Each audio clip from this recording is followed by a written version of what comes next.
Shalom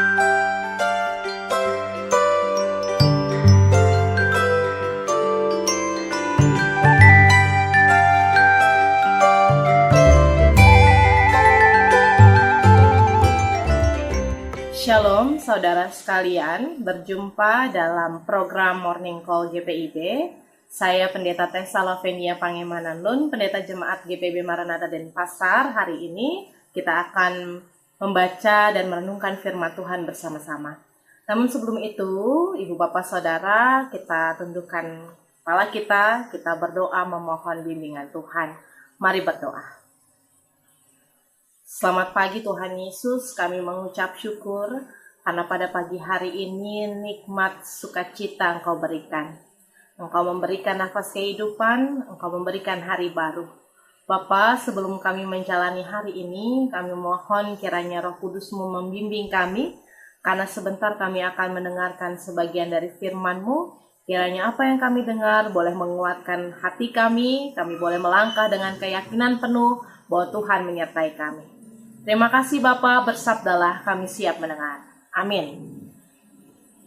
Pembacaan Alkitab pada saat ini diambil dari Yunus 3 ayat 1-3. Saya akan bacakan untuk kita semua. Saya membaca berdasarkan Alkitab terjemahan baru 2. Firman Tuhan berkata, "Datanglah firman Tuhan kepada Yunus untuk kedua kalinya. Pergilah segera ke Niniwe, kota yang besar itu, dan serukanlah kepadanya pesan yang kufirmankan kepadamu." Yunus pun segera pergi ke Niniwe sesuai dengan firman Tuhan. Niniwe adalah sebuah kota yang mengagumkan besarnya. 3 hari perjalanan luasnya. Demikianlah pembacaan Alkitab bagi kita semua. Ibu Bapak Saudara, sebagaimana kita ketahui bahwa kisah Yunus adalah kisah yang sering kali baik dituturkan dalam kisah di sekolah minggu. Kalau Ibu Bapak ingat, kalau lagunya ya, Yunus di perut ikan. Dia ditelan ikan besar. Karena pada saat itu dia tidak mau pergi ke Niniwe. Dia justru melarikan diri ke Tarsis. Dia melarikan diri dengan amarahnya karena dia merasa kenapa orang-orang yang begitu jahat di Niniwe mau Tuhan berikan kasih karunia. Sungguh luar biasa, tapi Yunus dengan amarahnya dia tidak pergi ke sana. Di dalam teks kita di pasal yang ketiga, ketika Yunus ada dalam perut ikan, kalau dalam pandangan manusia rasa-rasanya tidak mungkin dia bisa keluar. Tetapi kuasa Tuhan luar biasa. Dia keluar dari perut ikan yang besar. Dan pada saat itu Yunus pun bertobat. Apa yang dilakukan Allah? Tentu saja kita tahu. Kita punya Allah yang sungguh luar biasa mengampuni. Penuh dengan kasih. Ia mengampuni Yunus. Dan di ayat pertama kita lihat bersama-sama, Ibu Bapak. Datanglah firman Tuhan kepada Yunus untuk kedua kalinya. Kedua kalinya. Tuhan memberikan kesempatan kepada Yunus untuk kedua kalinya, sehingga ia bisa menjalankan apa yang diperintahkan Bapa di sorga. Ia kemudian pergi ke Niniwe.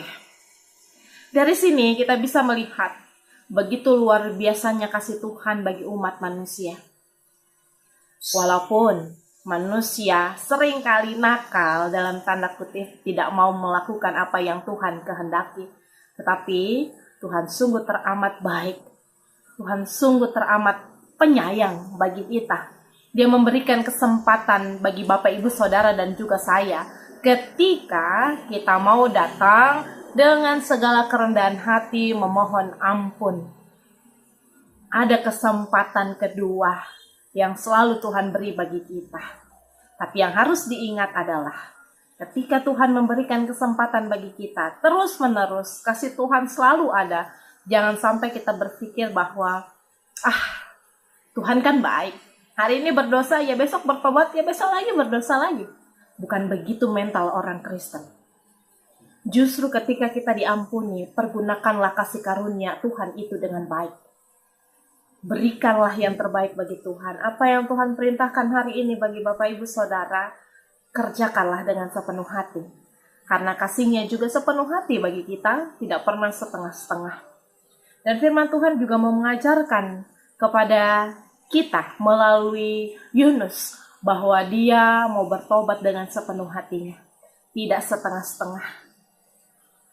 Bertobatlah kalaupun ada pelanggaran di masa lampau yang masih menghantui kita. Bertobatlah dengan sepenuh hati. Jangan pernah diulangi lagi. Berikan 100% untuk Tuhan dalam hidup ini. Karena Tuhan sudah memberikan 100% cintanya untuk kita. Dia tidak pernah setengah-setengah. Dia selalu ada 100% untuk ibu bapak saudara dan juga saya. Dan juga dari kisah ini ayat 1-3 kita mau belajar bahwa ketika mungkin ada orang yang menyakiti hati kita, kita sudah percaya kepada mereka, tapi kenapa kita masih terus saja dikhianati? Firman Tuhan ajarkan kepada kita berbelas kasih, seperti sebagaimana Allah sudah berbelas kasih kepada kita. Ampunilah, meskipun sulit, memang bicara gampang, tapi sebagai orang percaya kepada Tuhan, kita harus mampu melakukannya. Penuhlah dengan kasih, sebagaimana kasih Allah kepada kita. Tuhan sudah kasih kesempatan 2 kali bagi kita. Mungkin lebih banyak daripada 2 kali. Maka kalau ada orang yang meminta maaf pada kita, berilah maaf itu. Urusan ke depan dia mau melakukan salah lagi atau bagaimana menyakiti hati kita, itu urusan dia dengan Tuhan. Yang penting kita sudah mengasihi, sudah mengampuni sebagaimana yang sudah Tuhan Yesus ajarkan bagi kita. Dari kisah Yunus ini, kita boleh melihat bahwa sungguh luar biasa kasih Tuhan bagi umat manusia. Maka bersyukurlah. Bagaimana caranya? Dengan menyatakan kasih yang sama juga kepada sesama kita, sebagaimana Allah mengasihi kita. Jadi mari ibu bapak saudara jalani hari ini dengan penuh syukur dan sukacita. Meskipun banyak pergumulan, saya tidak tahu apa yang sekarang sedang dialami ibu bapak.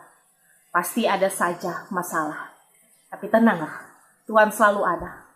Tuhan tidak pernah meninggalkan. Bahkan Yunus dalam keadaan terhimpit, rasanya tidak mungkin dia keluar dari perut ikan yang besar itu. Tapi ternyata kuasa Tuhan luar biasa. Mari jalani hari dengan pengharapan, dengan sukacita. Tuhan selalu memberikan yang terbaik bagi kita. Ingatlah, Tuhan tidak pernah meninggalkan saudara dan saya. Kiranya firman ini boleh menguatkan, kiranya Roh Kudus menolong. Amin. Kita tutup bersama-sama, mari bersatu di dalam doa. Bapa Maha Pengasih, kami mengucap syukur untuk firman yang boleh menyapa kami pada pagi hari ini. Terima kasih Tuhan Yesus untuk kisah Yunus. Kami boleh melihat melalui kisah ini bahwa Tuhan sungguh baik kepada anak-anaknya.